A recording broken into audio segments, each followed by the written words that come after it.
Hello, welcome everybody to this Open High Streets webinar on what I wish I'd known when I started my first project. I'm sure there are lots of people out there that really wish they'd have had a webinar like this when they did start their first project.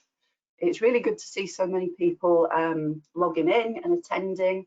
We've got almost 40 attending at the moment, and the numbers are going up, so we'll be starting properly in a couple of minutes. If I move on to the next slides. I'm Bev Gormley. I'm the Heritage Trust Network's Programme Manager, and we've been putting together these webinars on the Open High Streets theme for the Architectural Heritage Fund. And this is, I think, is maybe the 7th event we've organised.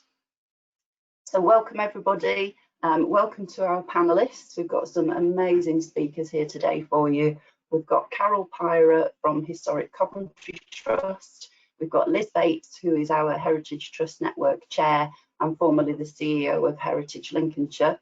We've got Darren Barker from Great Yarmouth Preservation Trust. And we've got Sarah Pearce and Vicky Cox from the Heritage Trust Network, waving their magic wands in the background, answering questions and making sure that nothing goes wrong. If everybody could put their webcams on, or the panelists, I mean, that would be great, and give everybody a wave. Fantastic. As you can see, our panelists are all together in Great Yarmouth. And we've got Martin Holtz behind the scenes as well from Tyne and Wear Preservation Trust, who's manning the camera and sorting out the technology. So we've got lots of experts around today. So just to start off, just a little bit about the Heritage Trust Network if you don't know us. We're the umbrella body for heritage professionals, enthusiasts, groups, organisations, anyone really who's trying to rescue and restore a historic building or a heritage asset. We've currently got over 300 members, and our main force or USP is our peer-to-peer networking. We've got so many experts within the network that it's great to put people together to mentor and to bring other organisations along and help them through their projects. So if there's anything you want to ask, please do, whether it's here during this webinar or by email to us. There'll always be someone that can help you. One of the main member benefits we've got is our toolkit, which is on our website. And that's absolutely jam-packed with advice, case studies, how-to guides, videos. It's a real benefit for our membership, and it's very well used. We also have an annual conference, lots of events and training. Currently they're webinars, but hopefully in the new year we'll go back to having some physical events as well. We're developing some really exciting things at the moment, like a crowdfunding platform for our members and an online community as well, so that you can all network much better and much easier.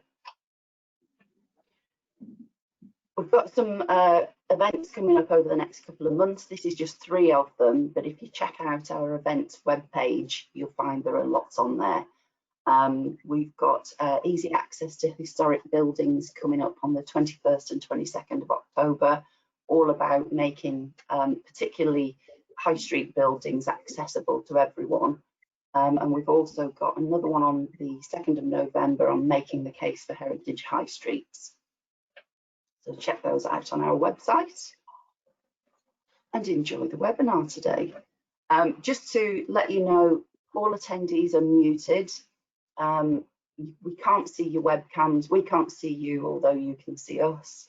There's a Q&A session at the end. The webinar is being recorded and it will be up on our website next week. And about an hour after the webinar finishes, you receive an email from us that's got an attendance certificate and a link to a feedback form.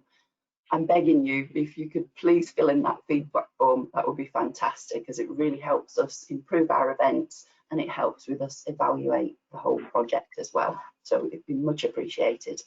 As you've seen, we're using an event Padlet. You can either have that up in a separate tab on your screen, or you can have it on a smartphone separately.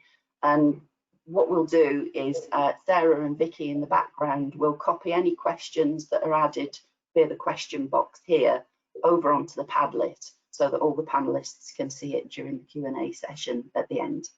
If you've got the ability with your phone, you can scan the QR code there and it should take you through to Padlet, and the links in the chat box as well. So there's no excuses, put loads of questions in there. So that's enough from me. I'm going to turn my webcam off and I'm going to pass over to Carol from the Historic Coventry Trust. Over to you, Carol. Thank you very much, Bev. Can you hear me okay? We can. Brilliant. My name's Carol Pyrah. I'm the Executive Director of Historic Coventry Trust. And if we could go to the next slide, Bev. I just wanted to give you a very quick introduction to Historic Coventry Trust, who we are, how we came about. We were founded out of community action in Coventry to save Coventry's Charterhouse, one of the few remaining Carthusian monasteries in the country. It was actually bequested to the people of Coventry by Colonel Wiley, the last owner, just after the war. But everybody had sort of forgotten about that until somebody tried to sell it and put the for sale sign up. And at that point, the local community rose up, marched on the council house, 200 of them with their dogs, saying, "You can't sell this, this is ours." And then they very soon realised that stopping something bad happening wasn't enough. You had to then take it to the next step and do something positive. And at that point, our chairman, Ian Harrabin, was invited to form a new trust to save the Charterhouse. But very quickly, the trustees realised that Charterhouse wasn't the only historic building in Coventry that needed a lot of love and attention. And at that point, we became Historic Coventry Trust. Crucial moment for us was the signing of a framework agreement with Coventry City Council, by which they're going to transfer 22 of the city's historic buildings over to us, and there's just a few of them on the slide there. We have to find new uses for the buildings, find the funding, develop the projects, and at that point they're passed to us by the council on 250-year leases, and we'll be looking after them and running them in perpetuity. So we're currently partway through a £19 million programme that we want to complete by the time of City of Culture in 2021. You'll all know that City of Culture is now starting in May 2021 rather than January. It's a fantastic opportunity for us because a lot of our venues, we've got holiday cottages, Charterhouse is going to be a visitor attraction, we've got meeting rooms, we've got a music venue. So it's a brilliant opportunity for us to really capitalise, but equally it's come to our heads. So what we're trying to do is really compress a 5-year programme of projects into about 2 years to really capitalise on that. I should also at this point mention the Architectural Heritage Fund. We're one of the heritage development pilots that get core funding from the Architectural Heritage Fund and are collaborating to learn from one another, and we're really grateful to the Architectural Heritage Fund for that support. Next slide, Bev. Obviously today we're talking about kind of lessons we've learned or things we wished we'd know, but I just wanted to give you a bit of context of one of the main projects that I'm leading on at the moment, so just you can see where those lessons have come from. We are running the National Demonstrator Project for Historic England's £95 million High Street Heritage Action Zone programme. The money was confirmed last May, and the original delivery plan was that everything needed to be completed by the end of March 2020. It essentially consists of a city block. You've got a picture of the Burgess here. We're doing the return street, which is Hale Street, and then the land behind that as well. It's one of the very few remaining traditional high street areas in Coventry, and you can see from the before photo that it was a pretty rundown area and definitely in need of a lot of work. Next slide, please. Pretty much 60% of the buildings that you see on the slides are actually in council ownership at the moment, and they will be passing to Historic Coventry Trust. But the other 40% are in private ownership. So what we've been doing is signing up all the private owners to be part of one big construction programme where Historic Coventry Trust employs the contractors. We do all the repair work to the buildings in one go, and the owners, it takes all the burden from them. Essentially, all they have to do is sign off the plans and pay their money. We're also, the sort of third part of this project is some new development on a backland area called Pyrah Lane, which was, as the name suggests, an area where medieval pilgrims would process on Palm Sunday. So really historic part of the city, but currently very run down and in poor condition. We're also going to be deculverting the River Sherborne at the back to create a new public space. Next slide, please. But what we're here to do today is talk about all those things we wish we knew before we started projects. And I wanted to focus on three main areas, which were relationships, funding, and planning versus agility. And of course, one of the things we might all have wished we knew was that there was going to be a global pandemic, but that's absolutely something you can't plan for, and there's nothing you can do about it. I think the other thing I just want to say in starting is that I think every project you do, you always get to a point of thinking, I wish I knew this when I started. And that will never stop. I don't think however many projects you do, it'd be interesting to hear from Darren, who's done a very large number, where he's still learning from the projects that he's doing. In terms of relationships, I think one of the absolutely critical things, wherever you are, whatever you're doing, is making the council your biggest friend. They might not be automatically supportive, but you have to build those relationships at officer and member level. What's in it for them? How do you help? How does your project help them achieve what they want? A supportive council could really make a vast amount of difference in all sorts of ways to making projects work properly. I think the other thing is that you aren't alone. There are loads of people in the same boat, and Heritage Trust Network is a brilliant opportunity to liaise with people and phone a friend. But outside that, it's always worth using your networks, ringing friends, asking people for advice. I've always found people are very, very generous with their advice. And in particular, you may well find there are lots of professional firms who are willing to help good local causes, give a bit of pro bono support, legal, surveying support, valuations. I think for high streets in particular, it's important to remember that for lots of businesses, heritage is not their thing. They don't necessarily get swayed by heritage arguments. It's all about what's in it for their business.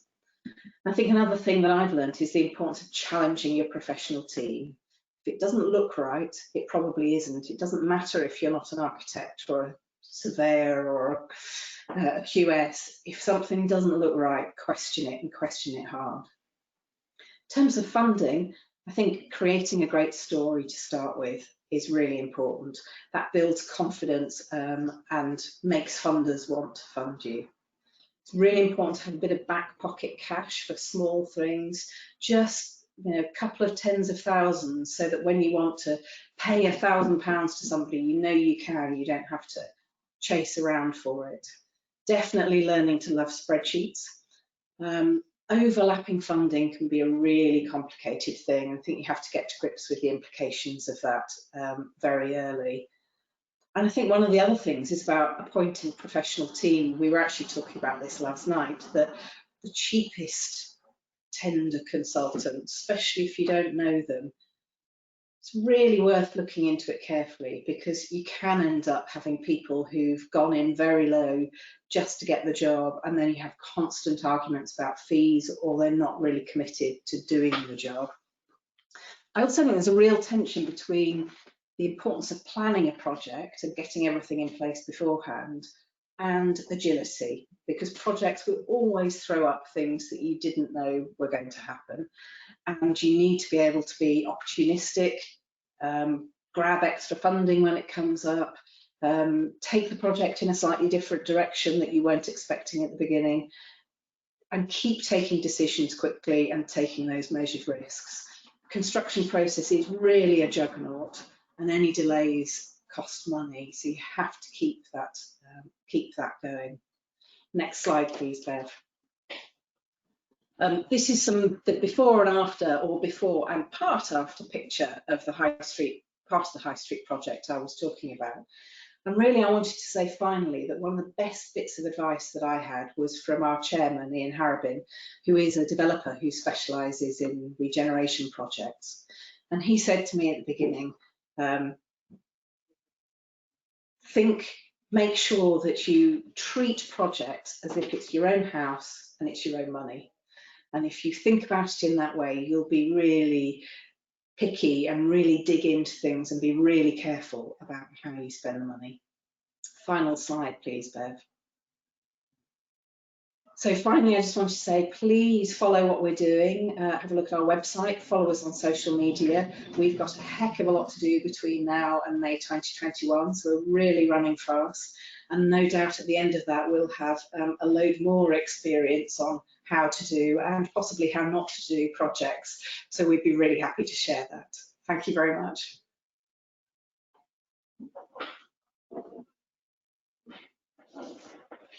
Thanks, Carol, and it's over to Darren.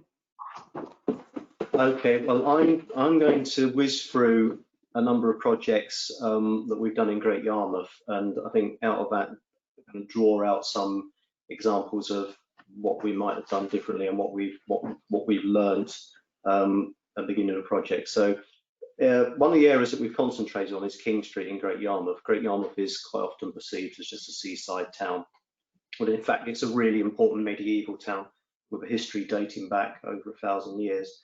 And the historic town centre is contained within medieval town walls.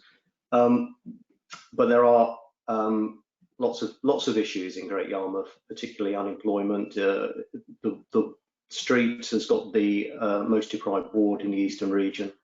Next slide, please. The issues that we have in this particular part of Great Yarmouth are deteriorating buildings and the built environment, high levels of unemployment, which is significant, social and economic issues, and shortage of housing and quality housing, and also disaffected community, which I'll get onto. Next slide, please. About 12-15 years ago, 70% of the buildings in the southern part of King Street were boarded up, and many of them had reached that tipping point of rapid deterioration. Next slide, please. And the issues were deeply ingrained, especially unemployment and the lack of opportunities for people. The fishing industry in Great Yarmouth finished the mid part of the last century. Other than tourism and emerging offshore energy industry, there really isn't anything else. Next slide, please. The buildings were suffering from neglect, but also really importantly, they were suffering from an acute skill shortage and lack of understanding. And you can see the kind of level of repair that is quite typical across Great Yarmouth up until we really started to try and work with contractors and homeowners to try and raise that level of skill and understanding. Next slide, please.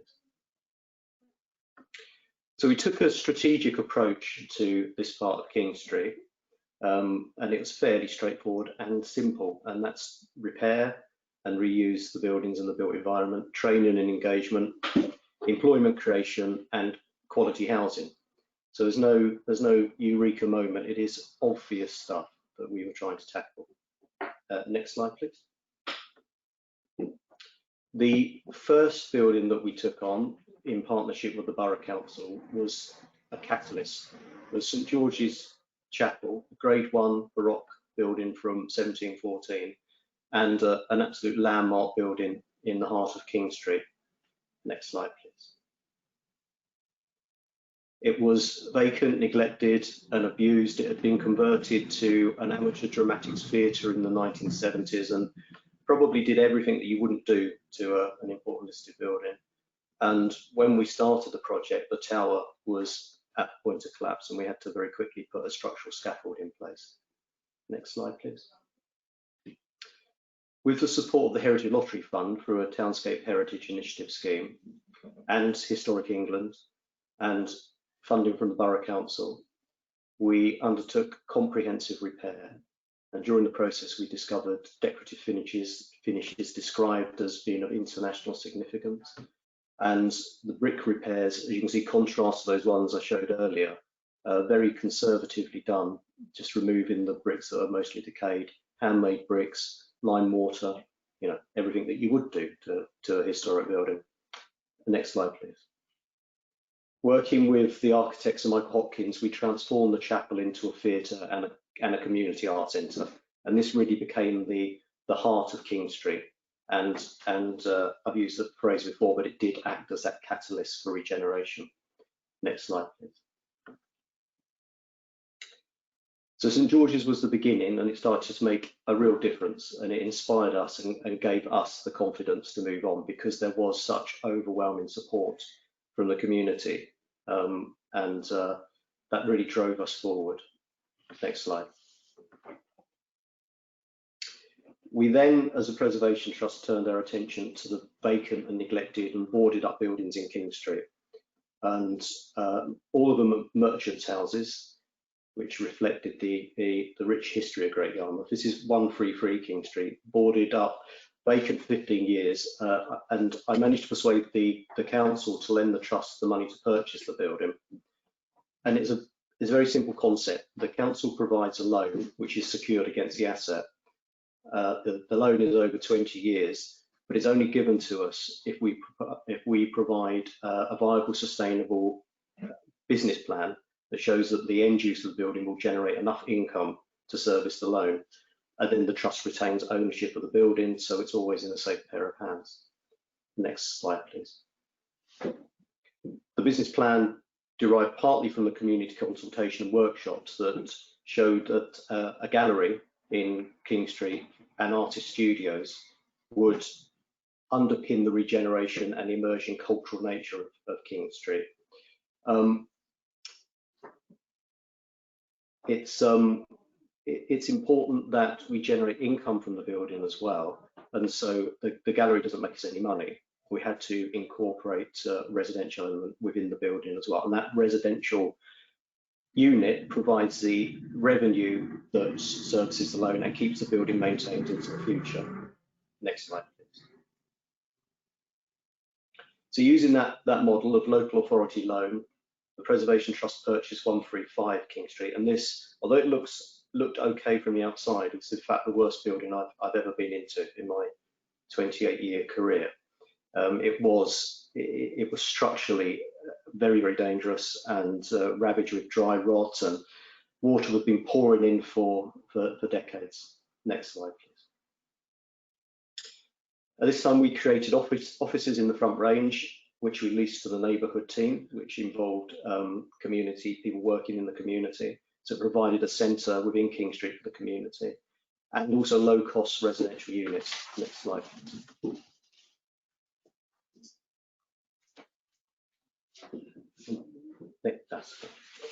There's a tremendous demand for housing, good quality housing in the town, and so the residential units form a big part of our business plan.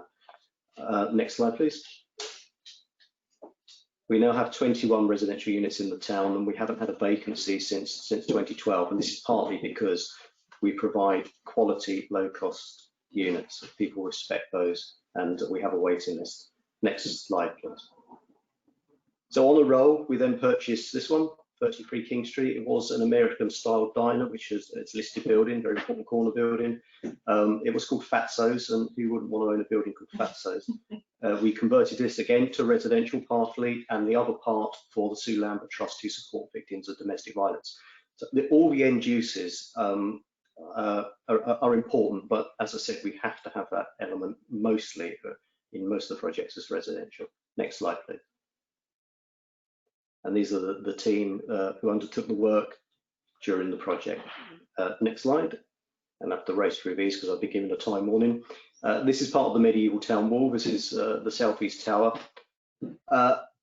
Incredibly important, scheduled ancient monument. We converted this to holiday let, which has been really popular. We just stole the idea from the Landmark Trust, and it generates income that keeps it maintained and also provides excess money which goes towards repairing the town wall beside it. Next slide, please. And that's the inside. £100 a night if anybody's interested. Bargain. Next slide. The engagement and training is absolutely vital, and to address those acute skill shortages, and also to involve the community.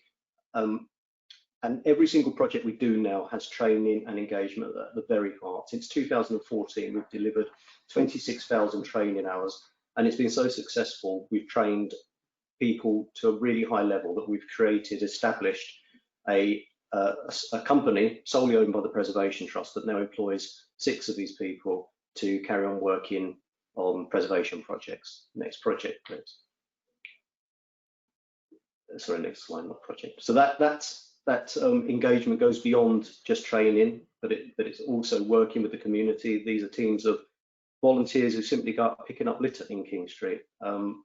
And they survey buildings for us. There's a grassroots organisation called the Row Rompers who stomp up and down the street recording things. So that is absolutely crucial. Next slide, please. Our current project, which with the funding of the Architectural Heritage Fund, and the Architectural Heritage Fund are absolutely vital in an awful lot of the work that we do, is this building, 160 King Street. It's the last timber framed building in Great Yarmouth, so it's a rare survival. So underneath all of this is almost an absolutely complete medieval timber frame, which was dendro dated by Historic England to 1650. Next slide, please. That's part of the roof structure. Next slide.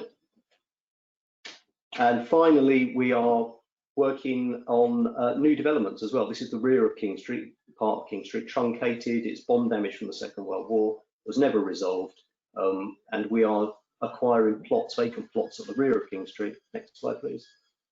With an ambition to create residential units. These are going to be partially built by trainees and volunteers, and hopefully the people will end up living in them. So it creates training, it creates employment. There's an artist's impression, of course, that these are contemporary, but they pick up on the theme of net sheds, smoke houses. The scale and mass is appropriate for this part of King Street. Next slide, please. This is the first plot that we've bought. We own 2 plots, and we're adding to that all the time. And next slide. And this is again another artist's impression. Next slide. So the results of what we've been doing is a repaired built environment, historic buildings restored, reused, residential units created, theatre created, gallery and artist studios created, training provided, community engagement, and jobs created. So that I think the best way I can answer the question of the webinar, or the theme of the webinar, is simply to explain some of the work that we've been doing. So that's me. Thank you, Darren. That's fantastic. Absolutely fascinating what's behind the facades in Great Yarmouth. But I'm going to hand over to Liz. Thanks very much, Bev. I mean, I think Carol and Darren have just demonstrated my first point, which is that heritage-led regeneration is a really, in any context, is a really complex activity and requires quite a wide range of skills and expertise to deliver it successfully. And I think something I learned very early on, that it's key to have a leader on each and every project who's really tenacious and proactive, and above all recognises the need to build that team around them. Nobody has all of that skills and expertise themselves, so it's really important, as Carol mentioned earlier, to build that trusted team around you to ensure that you can deliver it successfully.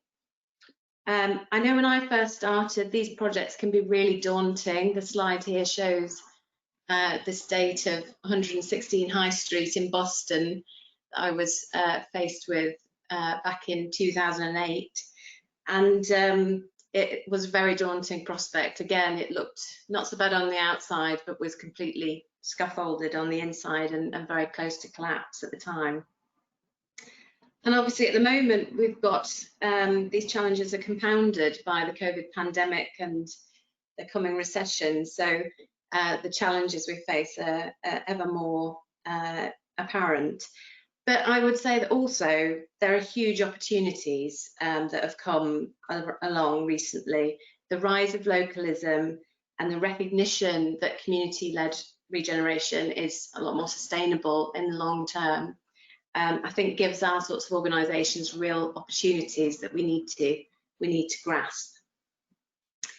So I started my involvement with the Heritage Trust Network when I was appointed to start running these projects at Heritage Lincolnshire, and I can't state enough, the lessons from that network were absolutely invaluable, both to me personally and to Heritage Lincolnshire in delivering those projects.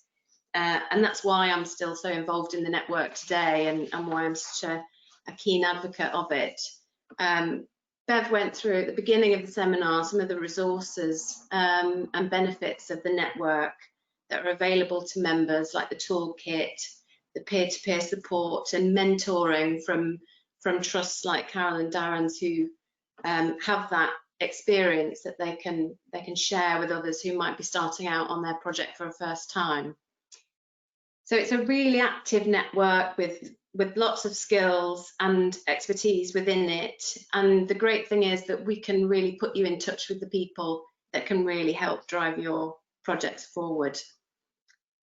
I think the Trust Network also gives you a national platform so that you can share your aspirations for your own places and projects, and also celebrate the achievements that you've made. It's really important to stop and do that every now and again, because we all get very focused on what we're doing and we forget to celebrate it. So please do use the network in that way as well. So join up and get active with us. Next slide, please, Bev. So this is another High Street project of Heritage Lincolnshire's that I was involved with at an early stage. This is the Old King's Head, which is a late 17th century manor house, we think, originally, that sits just opposite the church and was a real blight on both the High Street and the wider village of Curtin for decades, really. Heritage Lincolnshire got an opportunity to purchase that and did so with support from the Architectural Heritage Fund. And as others have said, that early stage support, when it's actually a really risky project, is absolutely incredible. And this project wouldn't have gone forward without it. I think one of the things I learned in working with that, we've all talked about working closely with the community, but it was particularly important with this project because it was a very close-knit community in Curtin, and we wanted to work really closely with them on the new use to make sure that it was something that was going to be used and valued going forward. We started a crowdfunding campaign, and all the activity that went on around that campaign really helped us to get to know the local community and to involve them directly in the project, which I know they really enjoyed and we certainly benefited a lot from. Carol mentioned earlier about partnerships, and I think that was very much the key to this project, in getting that use right and in getting the business plan right. And in this case, we worked with the RSPB, who own a nature reserve just down the road from the Old King's Head there. They received over 70,000 visitors every year, and they had an issue with recommending any local accommodation for people to actually stay and spend more time in the area, and for that to translate into more visitor spend for the local economy. So we worked very closely from a really early stage with the RSPB to make sure that the scheme was one of a particular quality and design that would really appeal to their membership, and that's a key market for the Old King's Head, which will be a B&B and cafe. That partnership really did strengthen our business case, and we secured a Heritage Enterprise grant from the National Lottery Heritage Fund, and that project is almost complete now.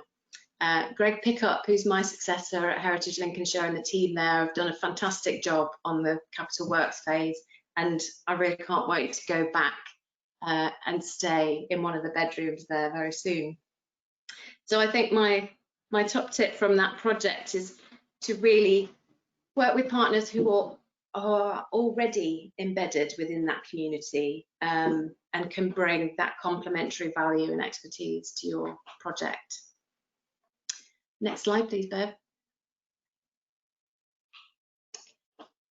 So I recently moved on to work in Grantham in Lincolnshire with Invest SK, who is South Kesteven District Council's economic regeneration company. And while I was there, I was involved in putting together the bid for the Heritage Action Zone scheme for Grantham, which has received funding from Historic England. And we've also submitted a future High Street bid for the regeneration of the town centre as well. Again, there was a real push from the funders to consider leadership in that. But in this case, it was very much looking at a consortium of local partners coming together to provide that leadership rather than any one individual organisation. So we did a lot of work in Grantham in bringing those partnerships together from the public sector, the voluntary sector, and from the local businesses in the town centre. And that has really helped us to come together with a shared strategy for the town centre, which I don't think has come together so clearly before, and I'm sure will have a big impact. So the schemes that we were working on within that range from the very large infrastructure developments, which are really designed at driving footfall and diversifying the use of the high street, and delivering that longer term strategy and dealing with some of the issues and challenges that Grantham faces. But it also involved thinking about smaller scale community-led initiatives that could really complement those infrastructure schemes. The sorts of things that Darren was just talking about, actually, that Great Yarmouth have been really innovative in. And I think this is a really clear lesson that's coming out of the Heritage Trust Network at the moment, that those smaller community engagement initiatives are really key building blocks that you need to consider, as well as the infrastructure of the buildings themselves. So I would really advocate making sure that you get your initiatives and projects widely known as possible within the local community. Don't rely on social media alone, because that is actually a narrower market than you might expect. So make sure you're in the local paper, make sure you're on the notice boards, make sure you're working very closely with organisations to get your message through. And in engaging people, volunteering at the moment is under a bit of pressure because our usual demographic are understandably quite cautious at the moment about volunteering. So we do need to find ways of broadening that demographic and involving a wider range of people. And something that's come very clearly out of the network recently is micro-volunteering. So coming up with really short-term activities that people can take part in that don't involve a huge commitment, might just involve a few hours here and there, but that gets them hooked in very quickly, and you'll find out that they will become as passionate about your project as you are after they've been involved for a very short amount of time. But it's not that scary commitment when you first talk to them about it. So I think that's something that I'll definitely be advocating on projects in the future. So there's obviously much more we could say, but I think we'd really like to leave some time for your questions. So I'll finish there. Thanks, Bev. Thanks very much, Liz. And I think I'm the same as you. I'm really looking forward to going into the old King's Head and seeing how that's changed in the last few years. Right, I'm going to get the Padlet up. I know there's been quite a few questions added. Hope everybody can see that. If you've got any questions still, do add them here or add them in the chat box or the question box, however it appears to you in GoToWebinar, and we can transfer them over. The beauty of using this Padlet is that if we don't get to the end of the questions, we can download it all, get answers for you, and then send them to all attendees. So it's quite useful for us. So I'll kick off with the one that's at the top of my list, and it is getting involved. The person says, I'm interested to get involved and help with research and gain experience. What's the best way to progress?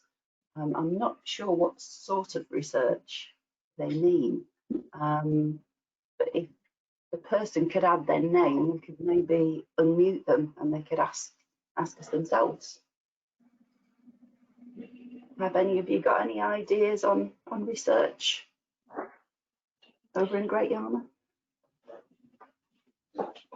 We have volunteering and engagement opportunities which cover the whole spectrum of everything that we do. So people get involved at the initial stages of projects to do the survey, the research, the understanding, and as Liz said, we have people that dip in and dip out, and you know, some people are there from when we actually go live on the project itself. Some people are there from 8 in the morning till 5 at night, and you know, you can't get them away from the project. But other people take a more flexible approach. They want to come in for a couple of hours, and depends on their commitments and all the rest of it. And in terms of research, I think the best thing to do is just approach your local preservation trust and say that you're interested in doing research. You might not be on a project, it might be on an area. You know, there's lots of ways that you could engage with a preservation trust. And if they're anything like Great Yarmouth, we're always really that kind of input from the community is absolutely vital, and it's crucial for us to understand you know, our town and enables us to make the right decisions in projects going forward. That's great, thanks, Darren. I know from experience of Heritage Lincolnshire as well, we had a really active group of volunteers working on the Old King's Head research a couple of years ago, looking through old documents, cataloguing them, and it became a really nice, close-knit group that really looked forward to meeting up once a week. So it became much more than just research. They became a really good group of friends as well. But the person that asked this question, if they want to drop us an email to our admin at heritagetrustnetwork.org.uk email address and say which area you're in, we might be able to connect you with a local group or a local trust that could really benefit from your research interests. I would say, Bev, yeah. It's often the local community that know these buildings best. Yeah. So I find when you're engaging them, you actually learn a lot more about your projects. You know, we as professionals are coming in with that, bringing expertise in terms of building conservation, but actually you do learn a lot from local people. With 116 High Street, we were, from photographs, we were reinstating 16/16 sashes, which seemed to be the right thing to do from the photographs, but weren't quite right in proportion terms, so we were a bit confused. And it was a member of the local community that said, oh, they're not glazing bars, that's tape to stop the windows being blown out during the Second World War. So you just have learned some fantastic nuggets like that talking to the community. It's absolutely vital. Oh yeah, definitely. Completely agree. We've got a question for Darren. Has the trust had to become a registered social housing provider? No.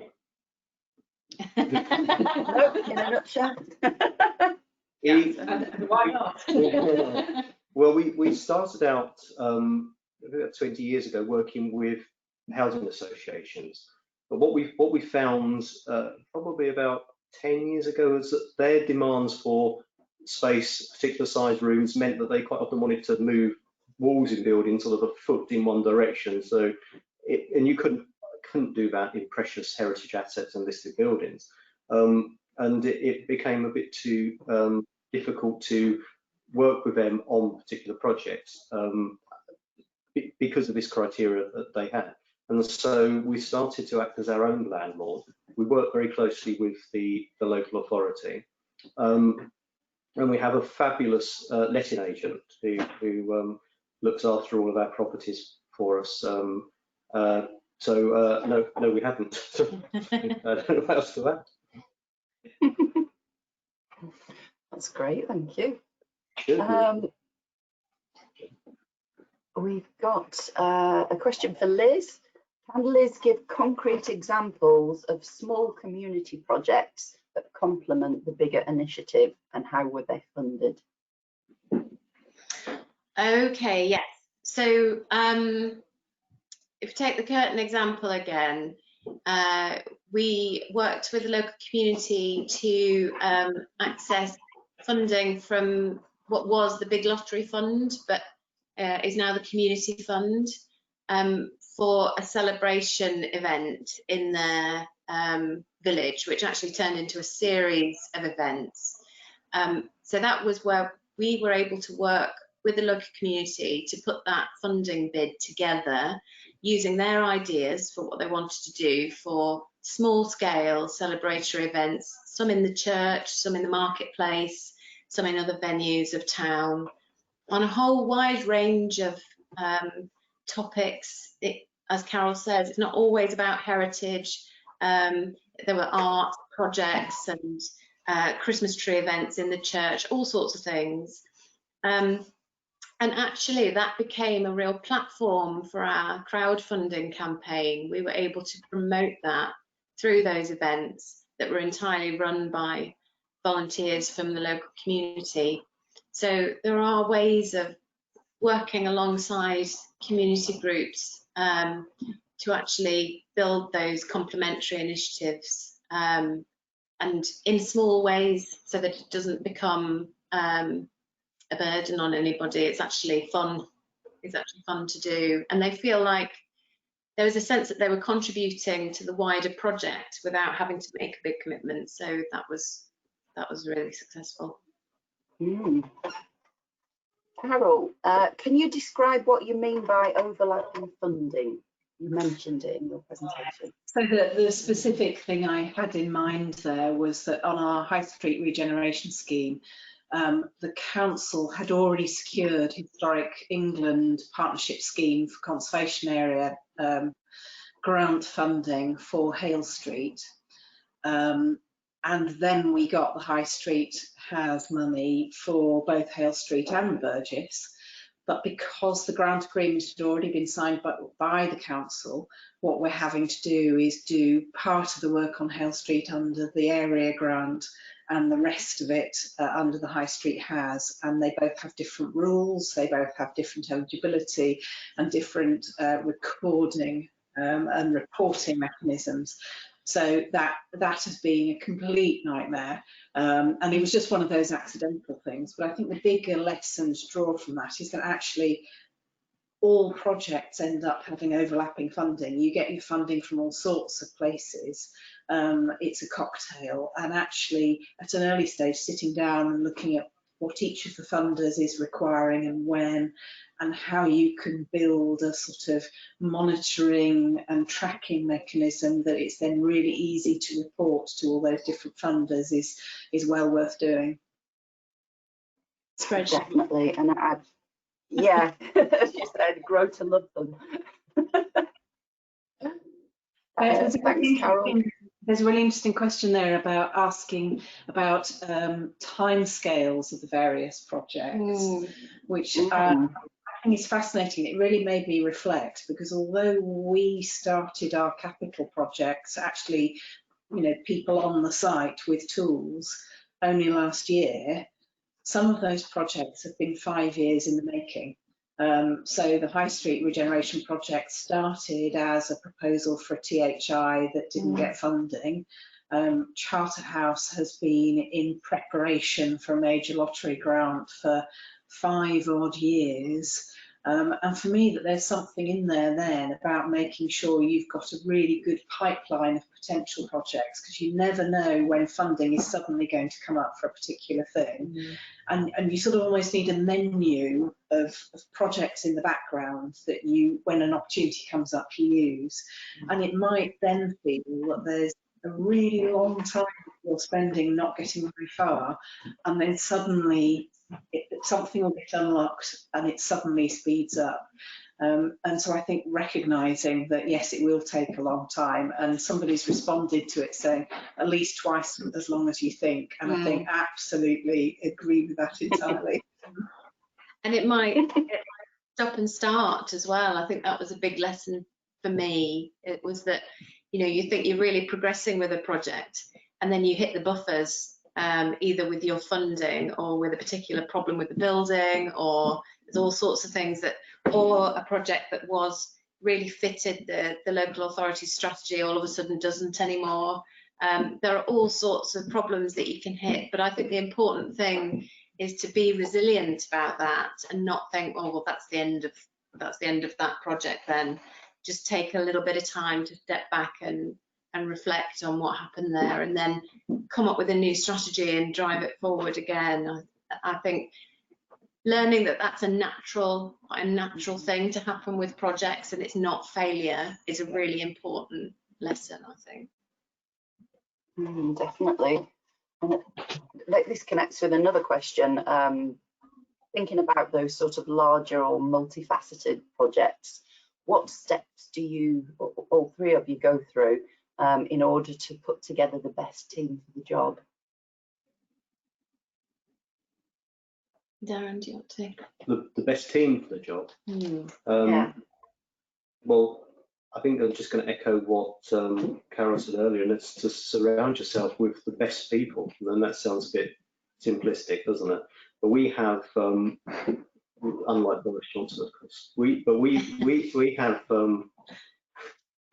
have a group of people that we often work with. So we have a structural engineer, architects, and they get us and understand what we want to achieve. But that's developed over 10 years. So I don't know. And I think there is a challenge there, isn't there? Because the majority of funders want you to tender for teams. And I think the tender process is a really valuable one. But it does, when you're working with new people, it takes you a while to work out where their strengths and weaknesses are and how you build a team with them. So it is, if you've got a set of trusted people, it is much easier and quicker to be able to work with them. And that's not always possible when you have to go through open tender processes. Yeah, we do struggle. We struggle sometimes, but going through a procurement process, which funders demand, can be a bit of a challenge. But we've built up such a network of architects and other professionals that we know and worked with in the past, that we make sure that we include the people that we want to work with on the tender list. And I think procurement is a whole area, isn't it, that is a massive learning curve. But I find the most important thing is that being clear about what you're wanting from each of those professionals, having a really clear brief for each person, and then once they're appointed, having an inception meeting so that you make sure that you're clear as the client about exactly what your expectations are and what the outcome of that piece of work is, and that they're clear about how they want to work with you as an organisation. I think as long as you get that firm foundation set up at the beginning, and you're, most importantly, you're comfortable in working with that person or that organisation, then that often removes any problems later on down the line, but any confusion over the brief later on. Procurement can actually be a benefit as well, in terms of if you're working with somebody that's not working out very well, you can use the procurement process in the terms of the contract to get out of relationships that perhaps aren't working in the way you expected them to. So it's a whole art unto itself, and again, that's something that the Heritage Trust Network is really active in helping with. There's lots of information on the toolkit about that. Yeah, definitely. That's really good advice. We've got a question from David Tittle. What can trusts working on their first project do to avoid the negative response from funders that they might lack experience? Well, I think most funders are really receptive to people who are just starting out, organisations that are just starting out, and provide lots and lots of advice and help. I think the two kind of key ones are, there are lots of key ones, but the two that we work with a lot, the Heritage Fund, they're not called that anymore, and the Architectural Heritage Fund. I know they have loads and loads of provide loads of help, loads of advice for organisations that are just starting out that might lack experience. So I don't think funders necessarily put up walls against new organisations or demand level of expertise and experience. It's down to the project. It's down to the project, the concept, the details of what you're going to do, how well you thought it out, how viable it's going to be. Some funders can be a little bit risk averse. They like to, well, not risk averse, but they like to de-risk it as much as possible, which is understandable because it's public money in a lot of cases, which is being distributed. So if you have a really good project, even if it's in concept stage, then I think most funders are very easy to speak to and provide advice and help. And I think that pre-application advice, because if you talk to a funder and they raise a concern and they say, well, we don't think you've got this expertise, or have you thought of that, that gives you the means to then go and address those concerns, doesn't it?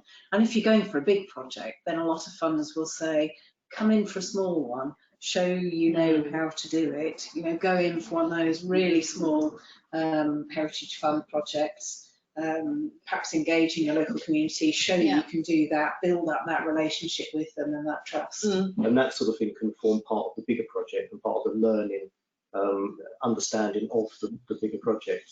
Yeah, and you've got time to do that. As we said, these are a long time in the gestation, these projects. So don't be in too much of a rush to get to the big, complicated projects, and just test the water a bit. Absolutely. Brilliant stuff. Thank you. What tips do you have for engaging private owners and getting them on board? There's that old adage, there's no problem buildings, only problem owners. This is why most of these places are at risk, isn't it? I mean, in my experience, it does depend on the owner about how much they want to be engaged. And so the direct approach often might not work. You try that first, but often you need to, again, it's a case of building your partners around you. Perhaps the local authority might be able to help with the approach. And I think just going into those discussions with an open mind and not looking for any specific outcome.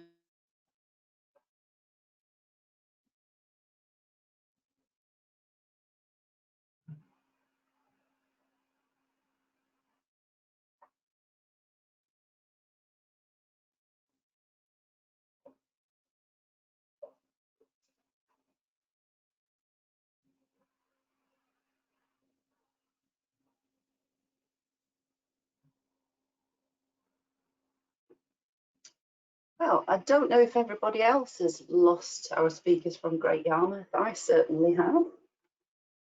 And I Yeah, think Sarah and Vicky in the back of her. Have you lost them too, Sarah and Vicky? Yes, we have lost them. All right, okay. We'll just give them a minute to try and come back. In the meantime, if you have any more questions out there, do add them to the Padlet or put them in the chat box. Oh, I can see, yeah, we're getting some responses. They've gone. We'll just wait for them to log in again. I thought over in Lincolnshire we'd got bad broadband, but it looks like over in Great Yarmouth they have too. Must be the east side of the country.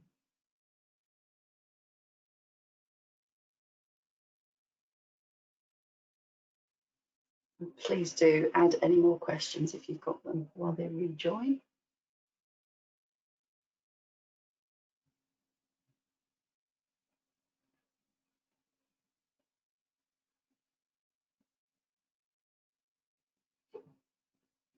Likewise, if there's anyone out there that's done a project and you want to try out answering one of these questions for a fellow attendee, please do, because we can unmute you if you want to.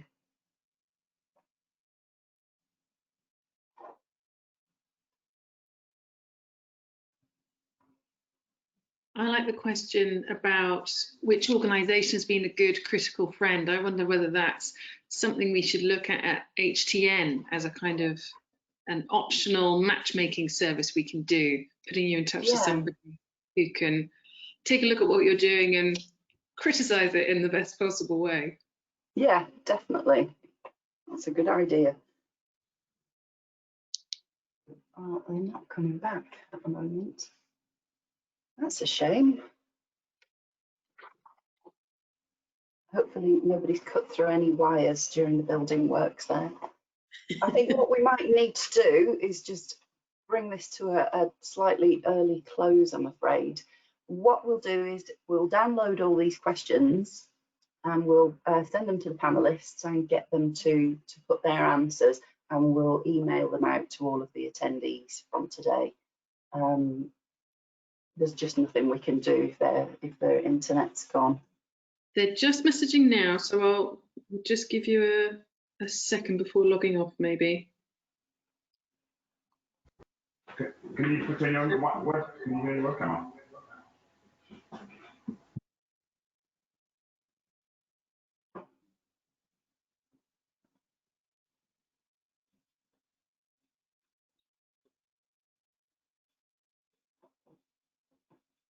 No, afraid not. I think we might have to bring it to a close. We're here. Oh, there. Yeah. Is that you, Carol? Yes, we can hear you. We're back. Oh, fantastic. Woo. You.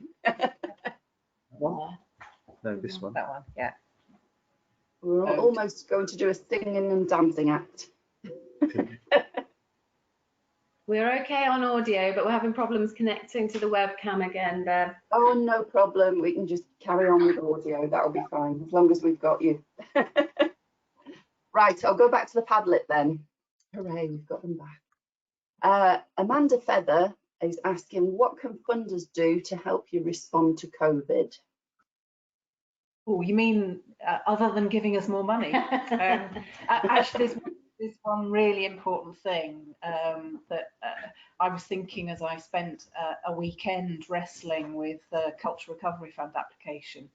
It would be fantastic if funders could collaborate to make sure that when they ask for spreadsheets, they're asking for the same thing. So, for example, some funders ask for total staff costs, others want you to split out pension and NI. I appreciate that every funder has different priorities and different application forms, but if they could just agree a common set of definitions or a common sort of spreadsheet that they want, it would make life hugely easier. It would cut down the time it takes to make applications by about 80%. That's a really good point. Right, we'll move on to another one. What project management system or process do you utilise? Do you find Prince2 or Agile are widely used across the sector? Well, we we've started using Prince 2 more and more, and we find that quite effective. Yeah, I think I would always prefer Prince 2. Actually, I find it fits with the project stages. It works really well from that point of view. Great. Carol, have you got any preference? Or do you do your own thing? I don't particularly use an existing system, and I think it's more about just making sure you keep on top of every stage you are and know where you are. Indeed. Yeah. I mean, whatever system you use, a really robust project plan.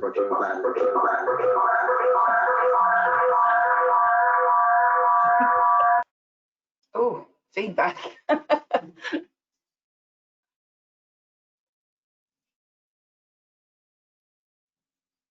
Have you gone or are you back again? I think we're back. Oh, good.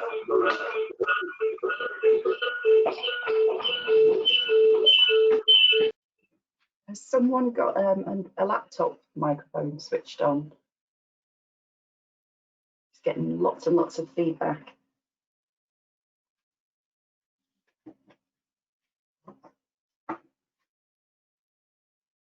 Try again with another question. So that one must still be on.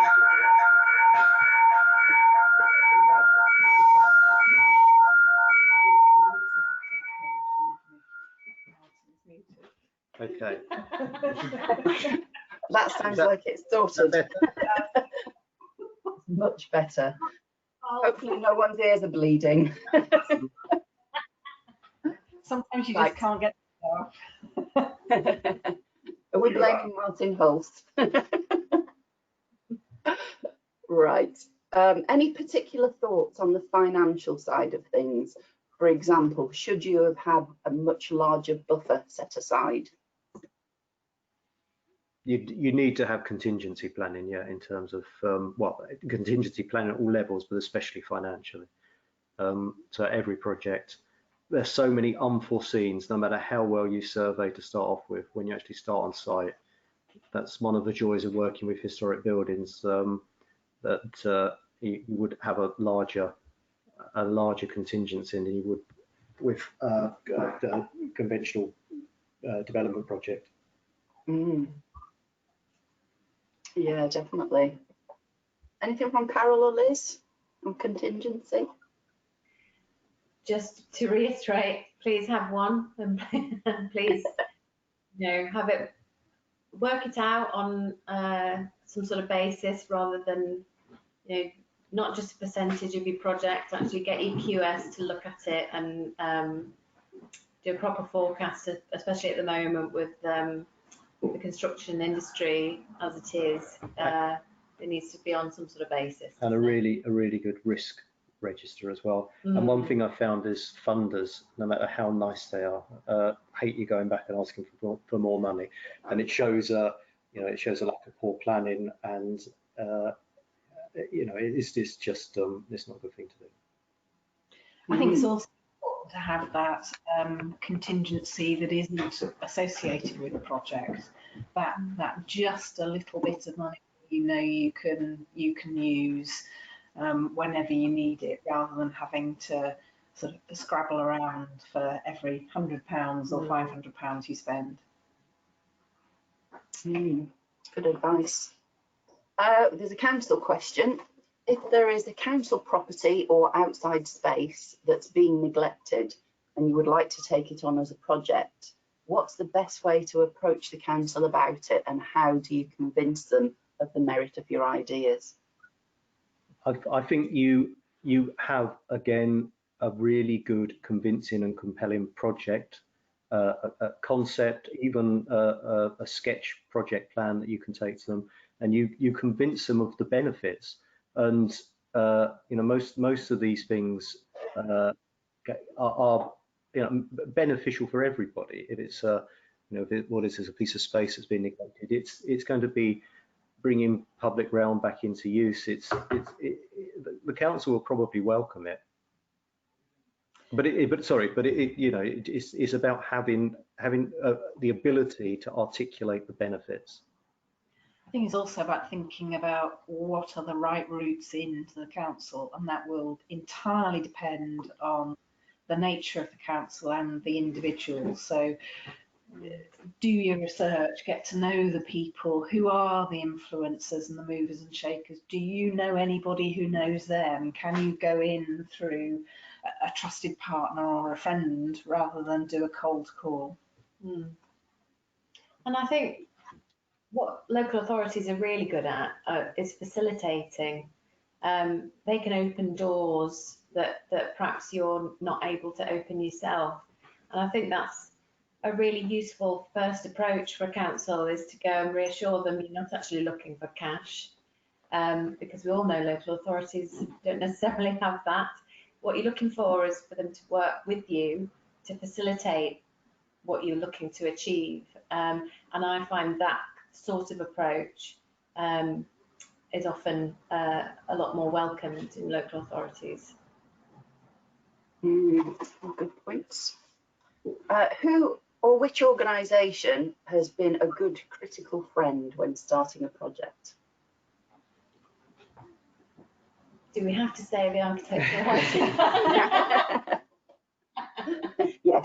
Maybe Heritage Fund, very much so in my projects. Yeah, I think, regardless of the fact that they're sitting in the room downstairs, the Architectural Heritage Fund have been hugely supportive of Great Yarmouth Preservation Trust, and not just with funding, with advice and as a critical friend, and also from our point of view, very not such large sums of money. The Headley Trust are very good for Preservation Trust as well. And I think you can do a plug for the network as well, again, because a good critical friend is always, people we've got in this room here, people who are running trusts and doing their own projects, and just being able to pick up the phone and say to somebody, I'm facing this issue and I've not faced this one before, this is how I think I'm going to approach it, what do you think? It's so helpful. And often you know the answer, but just talking it through with somebody can just give you that confidence and the ability to move it forward. So I think there's lots of critical friends within the network who, as Carol said earlier, are just really keen to help in that way.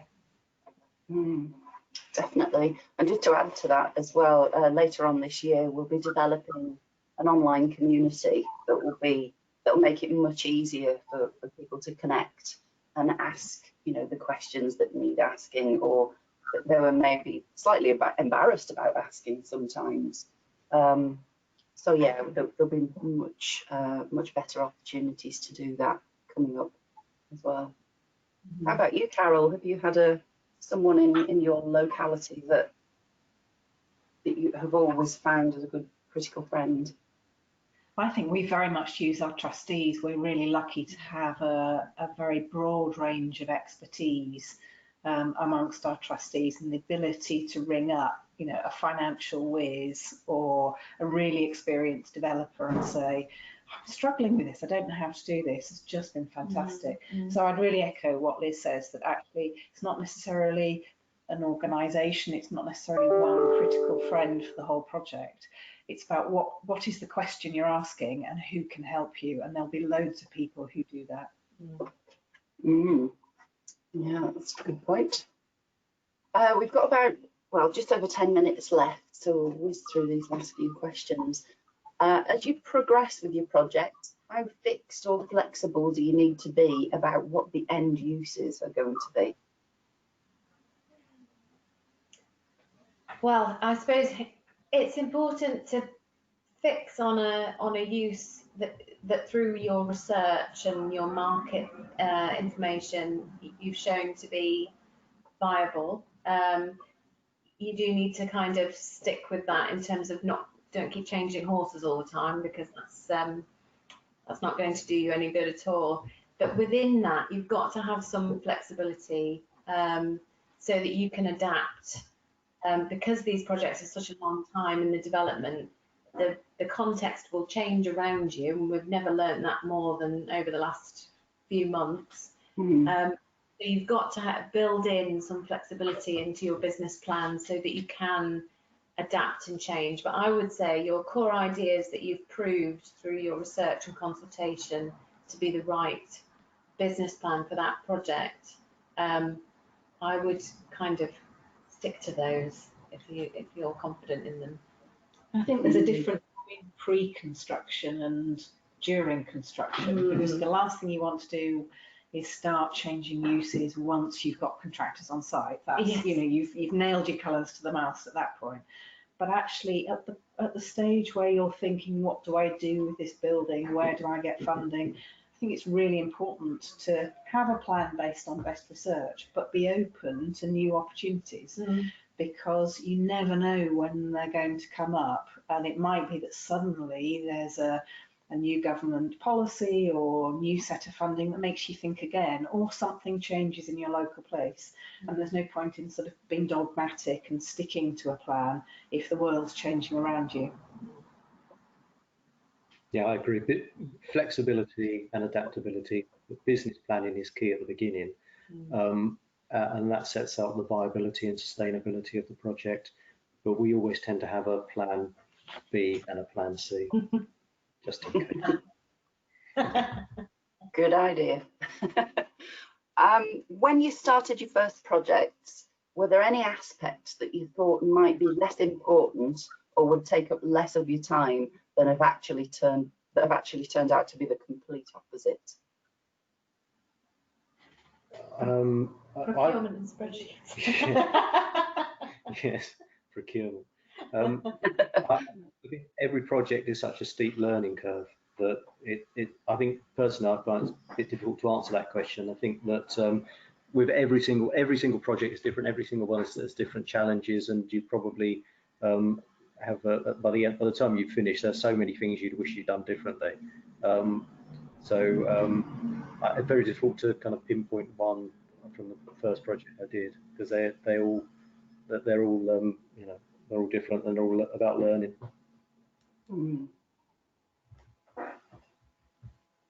Anything from Carol or Liz?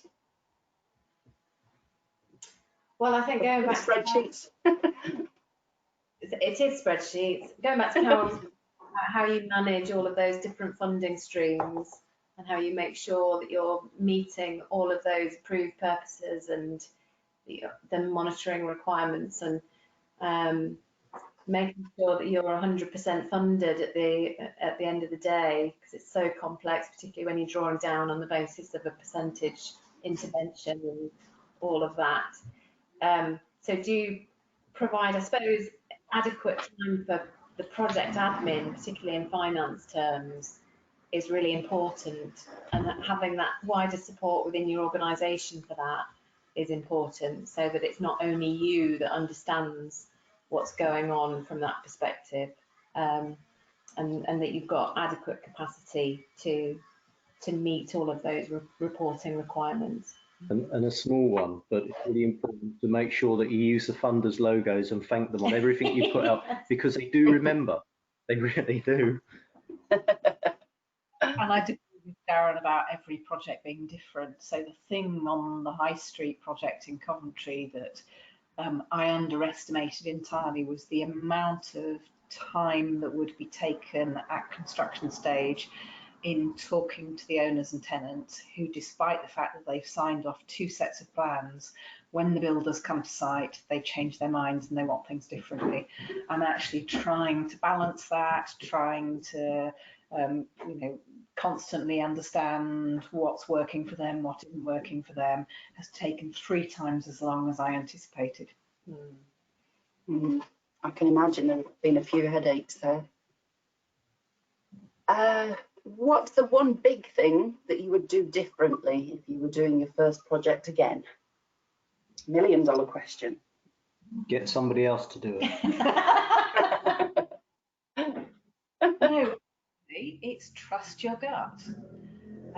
It's if you know, if something doesn't look right or feel right, then you're probably right about that, even if you've never done it before. That's a lesson in life in general as well.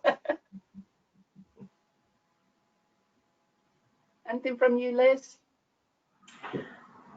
I would say get the right team around you, and again, trusting your instincts from that point of view is really important. If you think you can work well with somebody, then that will take you a long way in your project, and bring them onto your team and make them as enthusiastic and passionate about your project as you are, and that will take you right through. So build the right team, get the right group of people around you.